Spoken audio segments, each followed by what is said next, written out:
Yo, my dudes, what's going on? David here, and welcome to another reaction. This episode, we are diving into The Walking Dead Season 2, Episode 5, called Chupacabra. Hopefully, you've been enjoying the series. Hopefully, you are having a wonderful day. Don't forget to like, comment, subscribe. Head on over to Patreon for the full, uncut, unedited reactions over there. Episodes extra early over there as well. But with that being said, buckle your seatbelts. Let's ride. Oh, wow, we're going back to when it all went down.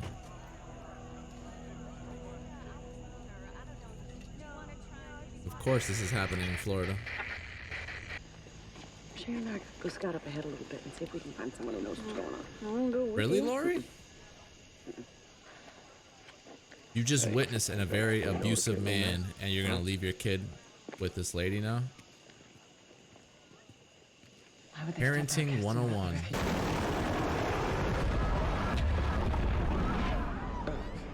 That's insane.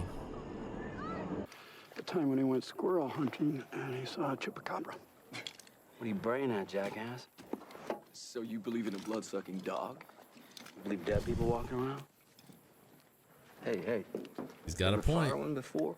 Well, if I'm going out, I want one. People in hell want Slurpees. Let's come train tomorrow. You're Yo, serious? I'm Daryl with the certified one-liners. For now, he can come with us. instructor. Roger, difference. what you call a young high school stud bangs 30-year-olds on the regular? What 30-year-old were you banging in high school? PE teacher? Mr. Dan? Yeah. Mrs. Kelly? Mr. Daniel. The girl's volleyball coach? Wasn't she married? Oh, come on. You know what I just remembered? Well, I never asked you about this stuff. We talk about your high school love life then, huh? Run lead.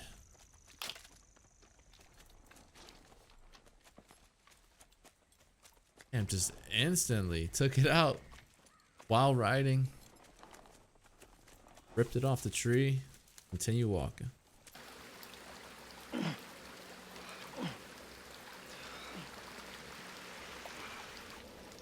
Oh, he's looking for his crossbow. He lost his crossbow. Oh, never mind. He got it really quick. Oh, man. You are making the best decisions you can with the information you have. I don't see soft in that. Mr. Grimes, my dad wants to talk to you. Herschel, what do you want now? What do you want now?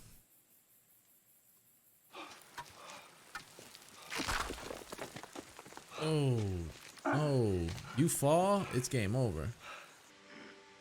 We did right by you. This the same Rick that cuffed me to the rooftop in the first place? Forced me to cut off my own hand. That's who we're talking about here. You his bitch now? I ain't nobody's bitch. You're a joke is what you are. Sometimes he has dirt on his face and then sometimes he doesn't. Niggers and Democrats. You're nothing but a freak to them. Redneck trash.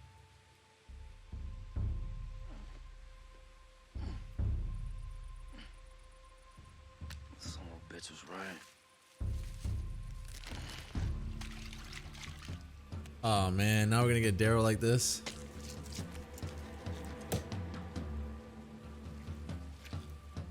You can eat it like that? There's no way. You could just eat squirrel like that? What's with the Annie Oakley routine? I don't want to wash clothes anymore, Dale. I want to help keep the camp safe. Is that all right with you? Right? Seriously, let her be, man. Let her be.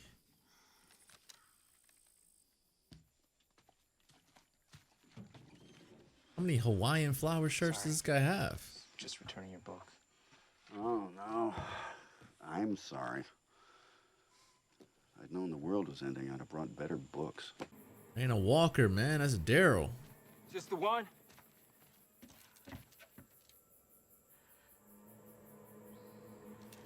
I bet I can nail it from here. No, wait till it clears. Yeah, put the gun down. You best let us handle this. Shane, hold up. Herschel wants to deal with walkers. What for, man? We got it covered. You gonna pull the trigger or what? She's about to shoot. He not. Andrea is. I knew it. No! I hate to say it, but I'm with Herschel on this one. Can't keep going out there, not after this. You'd quit now? Daryl just risked his life to bring back the first hard evidence we've had. That is one way to look at it. The way I see it, Daryl almost died today for a doll. Yeah, I know how you see it. All right, Rick, if you'd have lost Carl, you would have been whining the Might same have to be way. a hard case, just being realistic.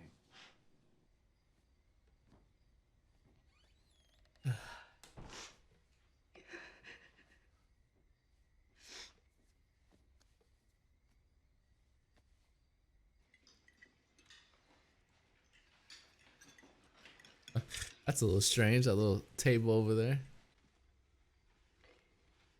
Brought you some dinner. You must be starving.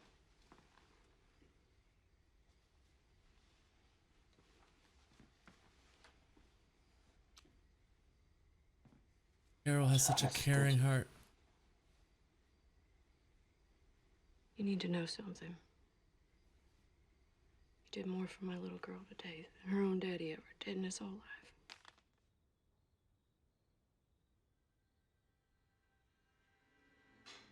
Where? You were supposed to see this.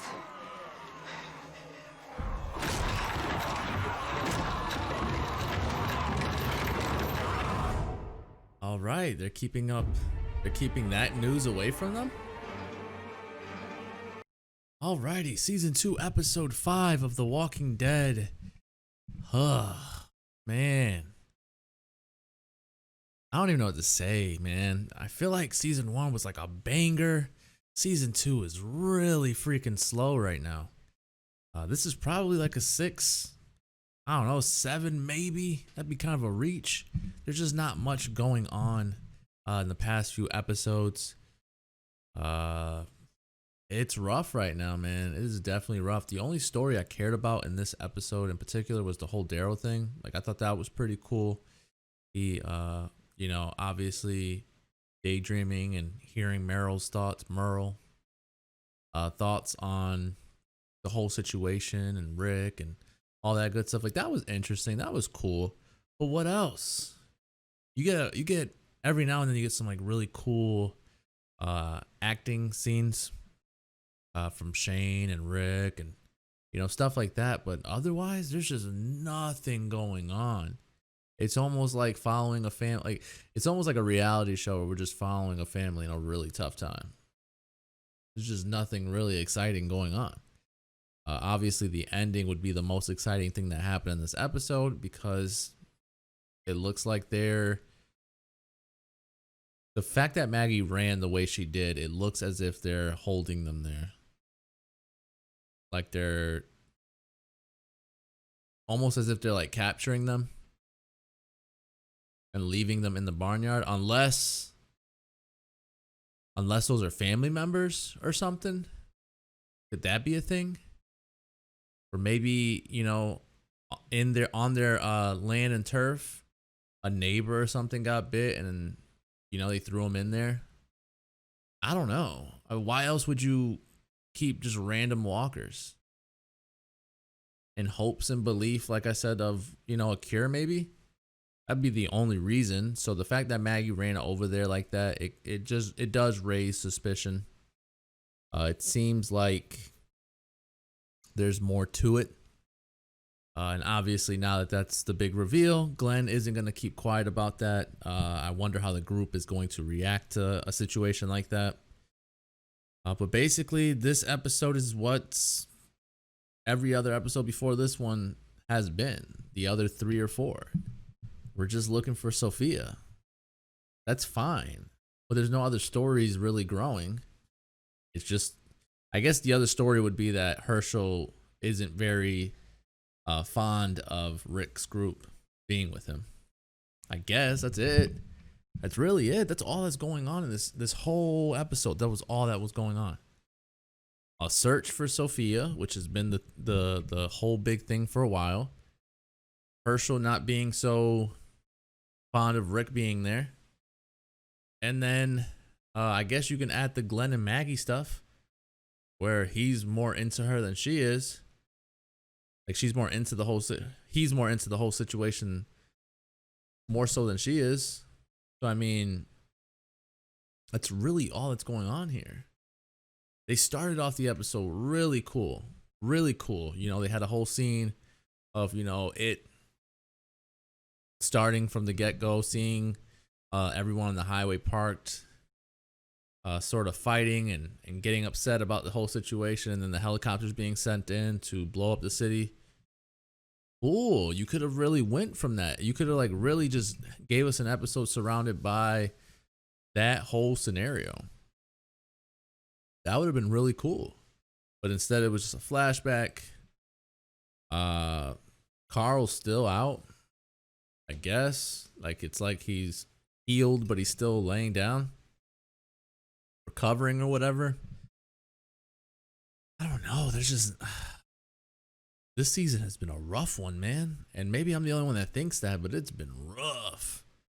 It's been rough in the sense of just slow. It's really slow. Now we have two, I mentioned it before, sort of slower, wise talkers in Herschel and Dale.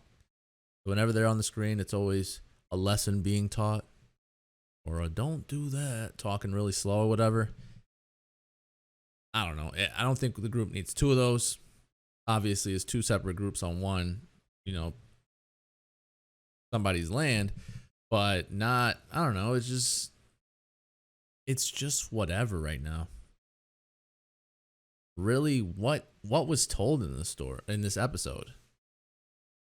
Not much. It's just a continuation. It seems like all these episodes are just continuation from the previous episode, which is what a show should be, but it's like, how long are we going to be searching for Sophia? We've been searching for Sophia for freaking 4 episodes now. We got to do what Shane said, and it's a shitty situation. 100% a shitty situation. And, you know, if you have kids and somebody were to call off, you know, a search on your child, I'm sure you wouldn't feel like you wouldn't be totally with it, obviously. But, you know, how many people are going to get hurt looking for her? They covered so much ground. Usually in like the day and age that we live right now, if someone's gone for that long, it is really slim they're still alive.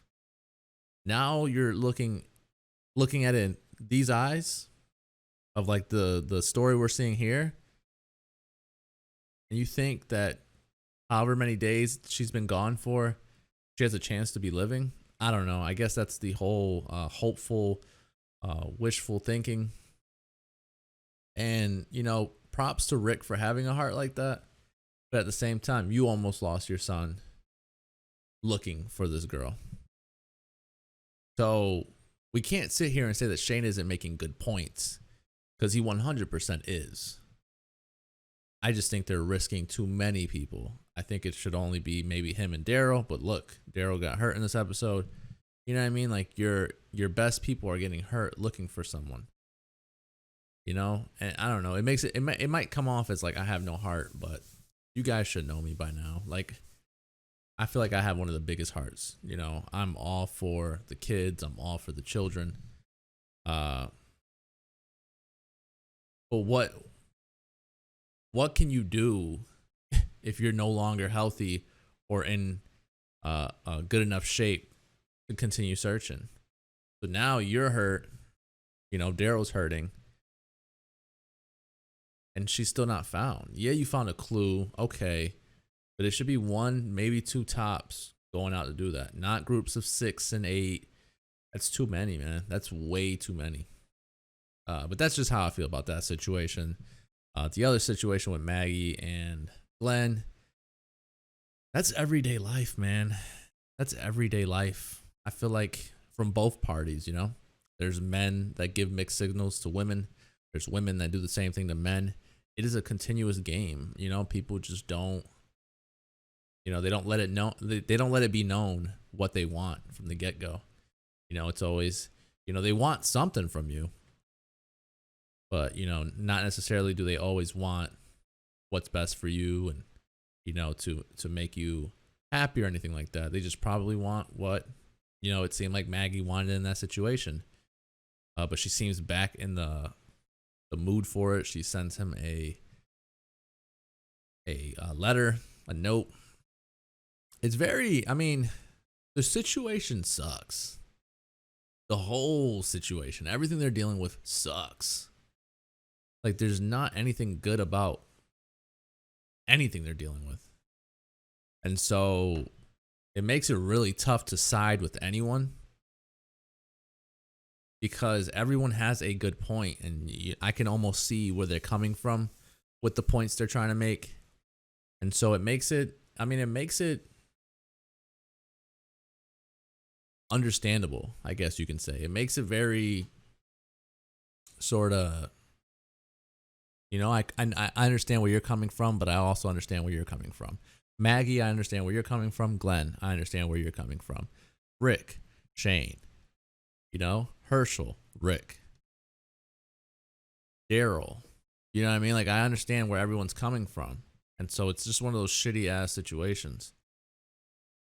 Maybe the beginning of the episode was to showcase how Carol and Lori met each other. Yes, I would have rather followed an episode of like that whole outbreak over, the episode we got here. But yeah, I mean, like, literally as I'm skimming through this, it's literally the Sophia stuff, going around looking for Sophia. Daryl runs into a problem where a snake scares his horse. He falls off, hurts himself, tries to climb back up, falls again, hurts himself even more. Glenn's dealing with the whole situation of why women are treating him differently. He's, ruling it like, are they all on their periods or something? Rick's questioning what he should do, if he's making the right decisions, the right choices. Rick, just man up, man. And he has, for the most part. He has manned up and said that he's failed Sophia, but he knows he failed, because he shouldn't have. I would have picked Sophia up myself and ran with her. She looked like she didn't weigh anything. 40, 50 pounds. Yeah, I'm not the strongest man in the world, but I'm sure I can get away from a walker. And if you guys are like, oh no, you're just talking shit, and most of the people that talk shit are the first ones to die, there were other ways to go about it. And I will stick by it 100%. When that walker fell down, the other walker didn't jump with him. You could have handled it there. You know what I mean? You could have handled it there. Or don't run off so far. I understand you're trying to get the walkers away from her. They're walking for the most part. They're not running like what's that one movie? There's that movie where like the zombies freaking haul ass, like a World War Z type movie. You know what I mean? Yet they're not running like that. They're like, your typical. This is about it's the fastest they go. You mean tell me you can't give me a little shake? Give me a little something, Rick. Give me a little something, man. So basically, he's just dealing with the situation where he's like, I don't know, I made a wrong decision, whatever. The Merle thing was kind of cool. At first, I was like, oh, is he really there? But he's just daydreaming about it. Him waking up to the walker was kind of creepy. But he killed them both, took the ears, kind of sort of finding his, like getting back to his independent roots, where he wasn't really much about the team. He was more about hunting and doing stuff for himself. This is the conversation where Dale and Glenn, he's talking about the whole, is everyone on their period type of thing. Dale then mentions like sleeping with Maggie is a problem. Why are you doing that? And then we see Daryl walking in. And of course, Andrea's like, oh, Walker, not even being able to clearly see, but she's just ruling it a walker. Fine. Okay. It's one walker though. So the fact that you used a bullet on one walker is doing the most, which is probably why they don't trust Andrea with the gun. And here I was defending it. Like, come on, you can't make a decision like that just because you want to target practice something. But basically, she grazes Daryl. Daryl's fine. Shane makes some good points here. Lori obviously making other good points. Everyone has a side, and it's really tough to choose which side makes the most sense. They have dinner. Maggie slips him a note. Glenn slips him a note, or slips her a note right back. She doesn't read it until later on. It says, yeah, what does that say?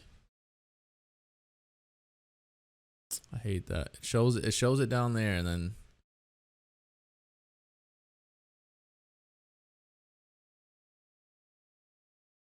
let me see. I want to see real quick what it said. Handwriting's kind of hard. Ever done it in a hayloft? Okay. I'm guessing that's what he went to meet her at. Where he went to meet her. In this hayloft is where he discovers that they have walkers in here. Almost like they're holding on to them, protecting them. You know what I mean? It's almost like they're like they put them in there purposely and locked them in. Like the whole hayloft or whatever you call it is locked and chained up.